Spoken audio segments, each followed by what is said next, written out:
All right, we're back. We're back live.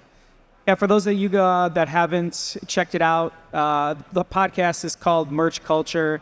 We focus on the other side of the merchandise space, less on the decorating and more on the client side, on the branding. So tonight we have an incredible guest with us, Ryan Moore from Ryanette. How you doing, man? Excited to have you, man. Yeah. Hey guys, thank you for having me on. Excited to be here. And thank you for being on the main stage. Oh, we love it. We love what you guys do here. It's a good setup.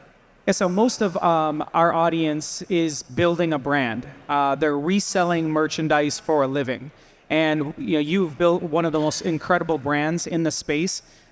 Take it kind of back. Tell me about the brand. How did you start? Give us some background, and then we'll go deeper in I want to hear the origin story. Yeah, just do the origin story. It's been a while. It's been almost 20 years. This year will be our 20-year anniversary. Really? Wow. So we started playing music. So very familiar with the merch space. We actually made our own merch. Really shitty merch. We are not good screen printers. Not like you guys do over at Culture. So we printed in my mom's kitchen. I actually, you guys remember Scott Fresner? Yeah, of course. Yeah. So I learned from the book how to print shirts for fun and profit. Mostly the fun part, not the profit side. Right. And so I made one of the presses out of wood that he had a picture of in the book, and then, proceeded to make a freaking disaster in my mom's kitchen. She's an angel. Got plastisol ink everywhere. Tried to wash it. I didn't know any of the chemicals. Didn't actually read the book. So we coated our screens with a plastic putty knife. It would take about 12 minutes to expose it, then I would go outside to see what I was doing, so I'd be exposing the screen that was unexposed. It was a disaster. Yeah. But it was cool to actually be on Warped Tour, and we weren't huge. We decided to do a small label, have 3 albums. It was cool to be on Warped Tour and actually have our own cool stuff. And we could print on demand, not go back to the hotel room. We would always bring our kit live. Right. There's Brandon, he's our lead singer and screen print extraordinaire. There he is. And me and Brandon would do all the shirts. Our drummer and our guitarist didn't do shit. So they would always watch us. So, yeah, he says be nice, yeah. And did you guys go to college? Were you professionally trained? Tell us their background there. Hard Knocks? Yeah, total Hard Knocks, yeah. I dropped out of college to go on tour, and then Brandon was a cement mason, and then Chris, our drummer, we went on tour as soon as the day after he graduated from high school. So he was a year behind us. We both graduated in 2000. And other bands started seeing our stuff, and they asked us how to do it. And so eventually, one of our friends' bands bought a kit for me for $200. I was like, you want me to teach you how to do? I don't even know how to do this. And that was kind of the seed of Ryanette. Okay. Sold on eBay, and then ended up starting a website called silkscreeningsupplies.com, which is now screenprinting.com in 2004. Most people think there's some formal training for running a big company. How did that happen? What was the progression? Walk us through the different stages of building Ryanette.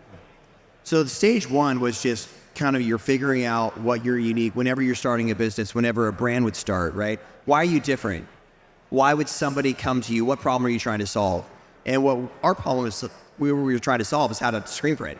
We gave you the tools and the education on how to do it. Right. And that really kind of boosted us off the ground enough. I remember I used to wash windows and pressure wash when we were on tour. And I remember thinking hey, if I could sell $30,000 a month of this stuff, I could quit my window washing job and just do business and touring full time. And that happened the second month we were online. And so what really kicked it off from there is once we had that unique offer of hey, we are helping people start screen printing and we're teaching them how to do it, learning advertising and pay-per-click marketing was something that just clicked. And so in 2005, the first month of 2005, we did $50,000 in revenue. And by the end of that year, we were doing $500,000 in revenue every month. Okay. Wow. So we went from about $242,000 our first month or our first year in business to our second year of business was $4 million. And our third year of business was $8 million. Wow. That's incredible. That's a rocket ship right there. You guys have been on that rocket ship, right? We call it more like a puddle plane. Yeah. It's more of a puddle plane because we're 16 years in ourselves. But you know how it is growing that fast. There's so many, you're just learning as you go. Yeah. And so how come you didn't go the classic route like we did? Why didn't you stick to the printing side? What did you see? Like, what white space did you see that said, "Let me go into the supply side"? It is such a sexy industry, you know? It is the cool part about it, to see that shirt come to life. Yeah. Whenever you see that first shirt come to life, the first experience of pulling the squeegee or seeing it come off the automatic press, you're like hooked. But we were just really bad screen printers. Like, I didn't know, I was talking to Rick about this from In Kitchen. I didn't know what off contact was until 2 years after I started Ryonet. Yeah. And I remember hiring, we've been fortunate to hire some of the best screen printers in the country now. Yeah. I remember he's like, at my first trade show, and I couldn't get this white ink to come out. And he's like, you don't have off contact on your press. I'm like, what? Yeah, lift what? it up a little bit. What is off contact? Yeah. Didn't know. And once he did that, the whole print was like, my mind was blown. Yeah. So fortunately, we just didn't get, like, it just, the business started off. And I also started a blank t-shirt company called Shirt Space that sold blank t-shirts. But Really? the screen print side of it, like, I wanted to be an e-commerce business. I wanted to build websites, and screen printing was one, and then the t-shirts was one. But the screen printing, because it was so unique and it was so different, it just was the one that took off. It was the horse that won. You got a lot of hustle in you. Yeah. Yeah. Seems like you tried a lot of things. I'm sure not every single one of them hit. A lot of failures along the way too. Yeah, we went really on fire until 2008. And then 2008, so what year did you guys start? 2008. 2008, perfect time to start a company. Yeah. So there was a huge recession, and like, we grew through it, but our growth went from like doubling every year to like growing 15, 20%. Slow down a bit. Yeah, slowing down. But then having to figure out at that time, I remember, again, I didn't really want to start a screen printing business. I wanted to start businesses, websites. And I remember we got an offer to sell our company in 2010.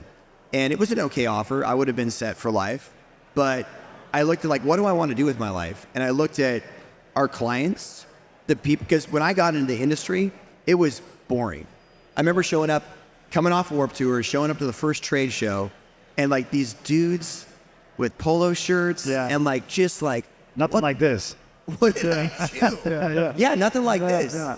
But it's because of shops like yourself leading the space after that kind of everything crashed.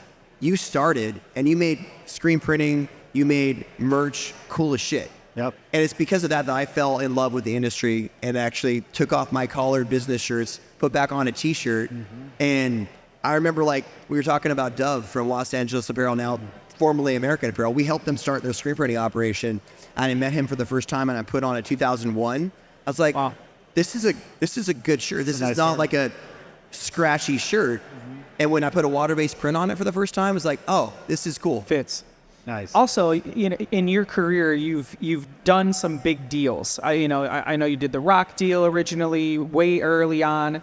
Like, most of our audience is signing artists, signing brands. Talk to us about, like, how do you do a deal? What do you look for? Like, you know, these are usually, you know, very high revenue items for you, or like, you know, long-term deals. What's the art of making a deal for you?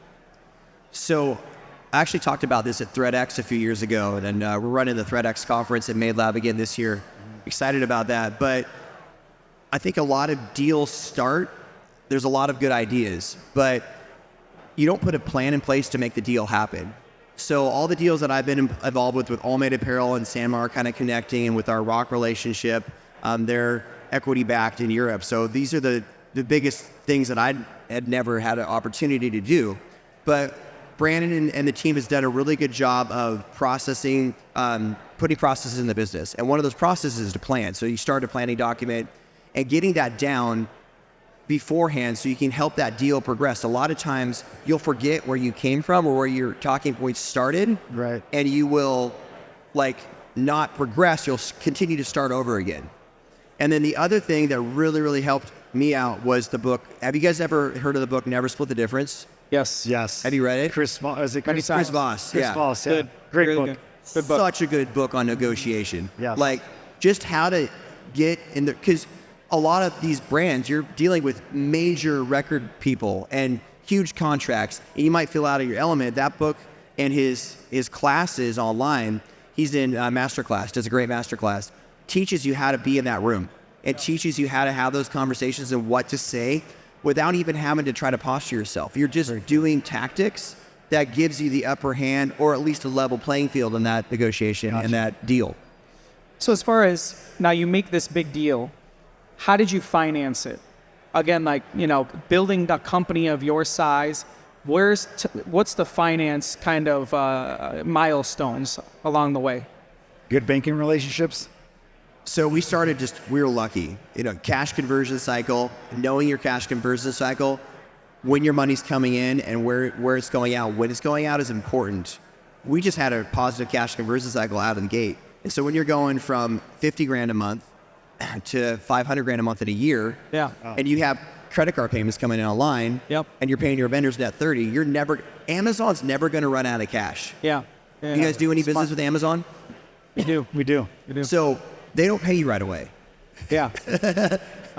We know. They get paid right away. Yeah. So as long as Amazon grows, Right. There's actually a Harvard Business Review study on Amazon's cash position. As long as they continue to grow, even if it's 1%, they will never run out of cash. Yeah. They self-fund. Smart.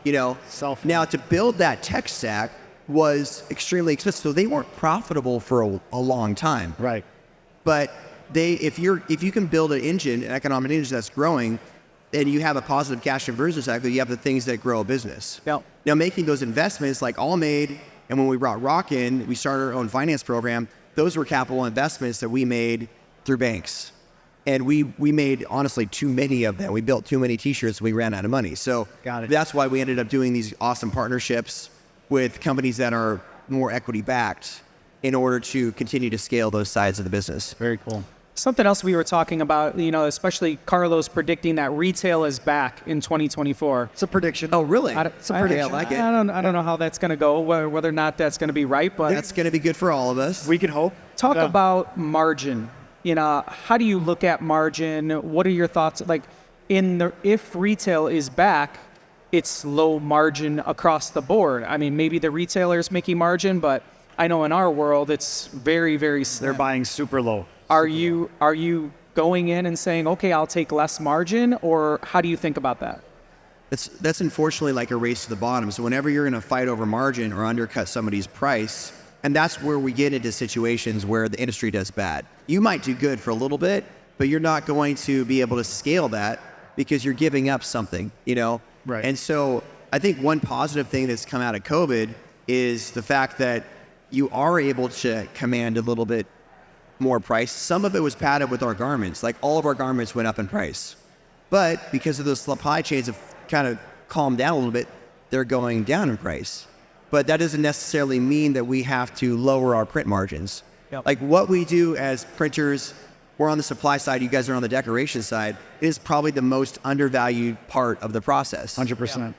Unless you're able to fully package, and you do a great job of providing a full package for a lot of your clients and doing something different, whether that's the times that you're hitting or whether that's the quality of the print process. I remember you telling me, your brother, like, Joey, he would die over this print. He would kill himself before putting out a bad print. And that always stood out to me as how important good quality is to you guys. Yep. And how about, the next part there is like, how did you build customer service? We were just talking about this, earlier over here on the side of the stage here. How do you look at customer service? What's your strategy around building the customer service section of the business? So Ashley, our customer service, she used to be our customer service manager. She's over there. She's one of our All Made founders as well. Customer service is part of the DNA around it, and then fortunately has been adopted by the rest of the brands and businesses that we do business with. So if you're not servicing the customer, you are, what are we doing business for, And so we made a lot of mistakes. We were a very young business, but we would always make it right. And we would do whatever we could. I've looked at it before. It's like, how much money is the customer worth? How much money is your reputation, your brand worth? And it's invaluable. So if you have a bad customer experience, you go above and beyond to try to make that right. Even that means like doing something for somebody that you think is completely crazy, it's worth it in the end if it continues a positive brand presence out in the industry. Like putting someone on a plane Yeah, exactly. Last minute with the 2 hockey bags full of merch. We had to do that. Yeah, drive into the airport Christmas Eve. Yeah. You know, Yeah. Delta air freight, cargo, whatever you can physically do to deliver on time. Yeah. You're gonna do it. How about firing a client? Do you fire a client? My team probably would like to fire more clients, but it's very hard. We've only done it a handful of times. Do you ever hear that Southwest story, like Herb Keller? Like, Yes. sorry, I Mrs. love this Graham. story. Like, we look forward to not having you fire airplanes anymore. Right. Sometimes you can just price it out, though. Like, if you can just be like upfront and honest, like one of our values around it is be true. Just like, hey, we can't afford to service you in this way. Right. So if you would like this type of service and to be this type of client and get treated like you should, we're not set up for that. Maybe you're better served somewhere else. So you can do it in a way where it's like, you can be nice about it. It's like, you're fired, Donald Trump style. Like, you're not, You kind of make them make the decision, right? Yeah. I'm interested in the team. So you're involved in so many different companies. You must have an incredible team. And so tell me about like the org chart. You must have, do you have a president? Is there a CEO? Are you the CEO? Kind of how does the org chart break up? So each of the larger companies, Rock and Ryonet, have integrators or general managers, presidents. So Ross Hunter's president of Rock US, Brandon Schmunk, my brother-in-law is the president of Ryonet.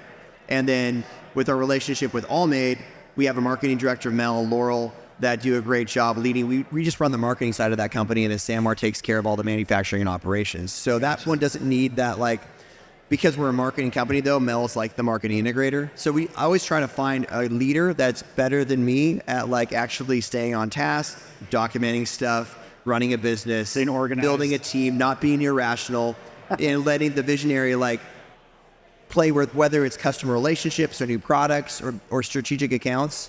So having the best of both worlds, but that GM integrator role is core to a business and so important, so important. Yeah, we always say like we try to stay focused. Right? There's so many shiny objects, and you want to do this, you want to invest in that, you want to acquire that, and really the only way you're able to do it is have a deep team.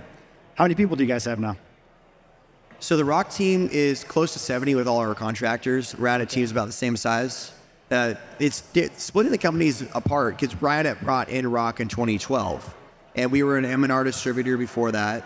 But we just got to a point I remember sitting down with Rich Hoffman. He's like, I was this young kid again, like growing this company so fast. M&R helped us hit our top level sales goals we'd never hit before. I told Rich, I was like, I'm going to be a $100 million a year company. We're going to sell $40 million a year in product. He's like, no, you're not. You would be 40% of our business. Yeah. We'll give you like 15 on a good day. Right. Like that gives us like another $5 million at most to grow. So what's our options? Enough. Yeah. And so we ended up bringing in Rock, but then when we split them apart and kind of taking these teams that grew up together, it was a hard thing. And then COVID hit. So, but the companies have both really found their way. Ryonet really servicing screenprinting.com and helping people start and grow in a business, and Rock really helping people expand and automate and put efficiency in their business. Awesome. Yeah, you've done like an incredible job at building a community. I mean, like I don't think there's anybody in this industry that doesn't know Ryonet. Screenprint famous. Yeah, I mean, you've done a really good job at doing that. Tell like our audience like that is trying to build a community, give them a strategy. Like, how do you build a community where every single person in the industry knows you?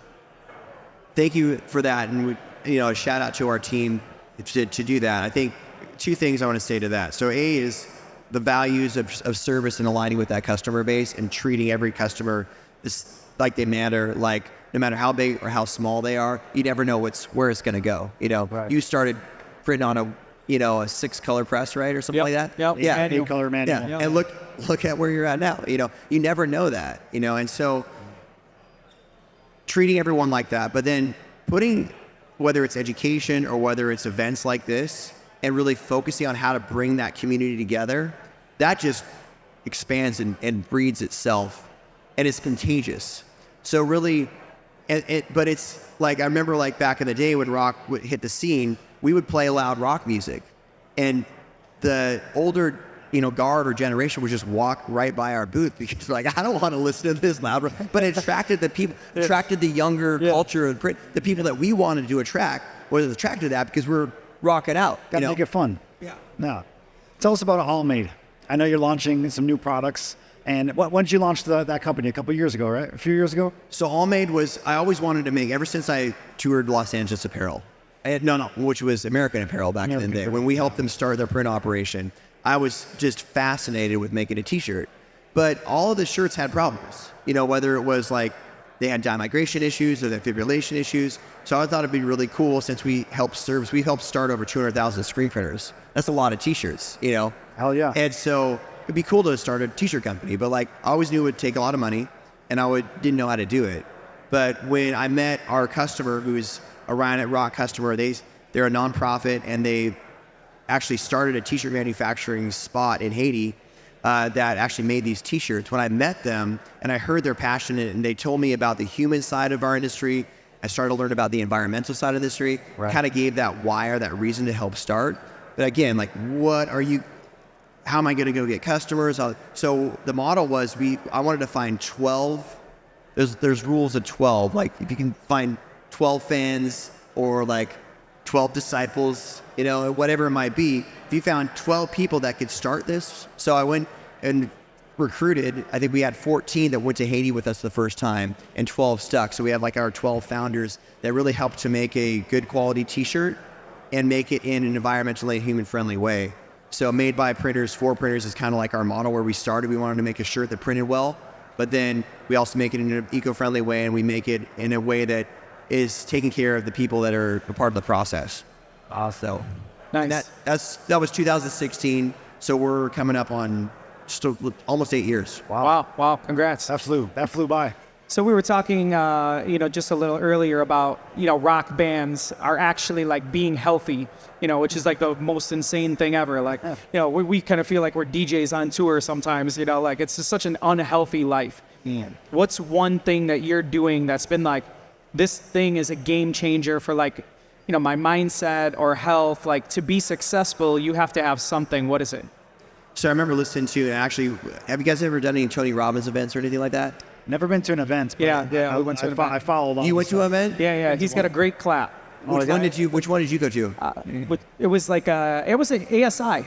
Okay. Yeah, it was the ASI Tony Robbins event. Yeah. The energy Incredible that guy clap. Produces. And so I remember listening to one of his books when I had kids. Like I was super unhealthy I was one of those, party guys in a band, and then we started Ryan and actually had money for the first time. And I'd be like drinking vodka Red Bulls, working on our website till like 3:00 in the morning. Super unhealthy. But when I had kids, I remember my parents always being healthy and working out. And I married a wife that was working out through this whole thing. And I remember like I should probably build these good habits and foundations. And I listened to this Tony Robbins book. It's like the bigger you get in business, the more stress you're going to have. It's never going to get easier. More money, more problems, right? So you have to do things in your life that are setting you up for success, whether that's education, but it's also your body's your temple, everything. So if you have more energy, if you treat yourself best, and I always thought it's kind of like selfish, like, oh no, I'm going to treat other people better than I treat myself.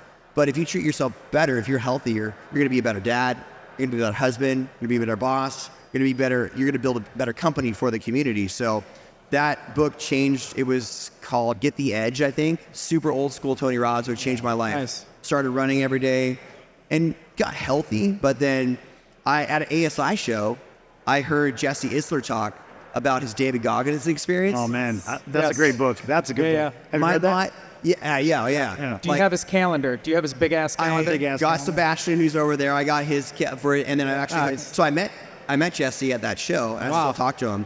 Awesome guy. Like married to Sarah Blakesley.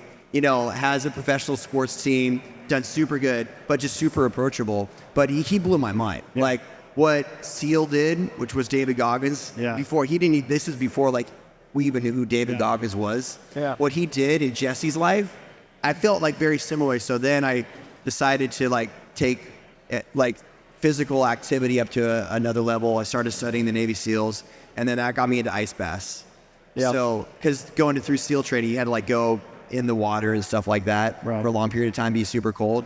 And so I studied Wim Hof, and now I do that religiously. So if you're gonna ask, the number one thing that I do is ice baths. Okay. All right. Have you ever done one? I don't like to be cold. I love cold. I like a cold hot, plunge all hot day. tub. Yeah. Do you have a cold plunge? No. I have one at the gym though that I go to. Yeah, all it's the called time. Chicago. Yeah, that's it. Chicago is a cold plunge. 25 below on Tuesday. But we're not going to keep you any longer. We know you have a performance tonight, so good luck with that. Good luck. And yeah, thanks for joining us. Michelle, you're going to have to upload this one from Cali. From Cali. Yeah, thank you guys for having me, and thank you again for doing this. Keep up the good work. This is an awesome podcast for the industry, and thanks for connecting the decorator side and the brand side. A lot of people don't do that. I know here you have the ink process on, but you also have brands on. I think that's really, really cool what you're doing. Yeah, Appreciate thank you. that. Thanks Thanks, everyone man. for joining us. Thanks, guys.